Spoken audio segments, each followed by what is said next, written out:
Three Toronto police officers were taken to hospital over the long weekend after incidents involving violence, including a shooting. And these events are escalating concerns within the force. We're extremely lucky we're not going to a funeral, quite honestly, and it terrifies me every time I hear these calls.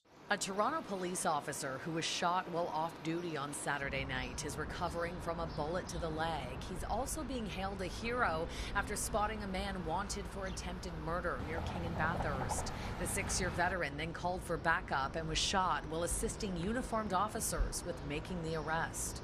The reality is gun violence and the prevalence of firearms and people's willingness to use them here in Toronto is on the rise. 2 other cops suffered injuries after being called to the Vaughan Road and Dufferin area on Monday afternoon to assist a parking enforcement officer who was allegedly being verbally threatened during an interaction with a driver. This is another incident where our members were assaulted because people are becoming violent over a parking ticket. Then back on Friday, an officer was assaulted while checking on a man sleeping in a car. Turns out the car was stolen. Day to day is becoming difficult. Obviously there are elements within society here that don't like the police, don't want anything to do with the police, but our members have to go out there and do their job. And the increase in violence, it's both our uniform and our civilian members who are doing parking enforcement duties as well, is unacceptable. It needs to stop. This comes just a couple of weeks after the police chief spoke out about the staggering abuse parking enforcement officers are experiencing while on the job. In 2023, there were 46 assaults. That's up from 15 in 2022.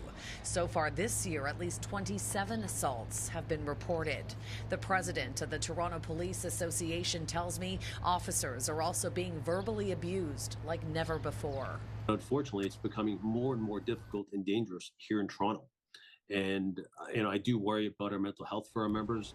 I worry about, recruiting, retention for our members.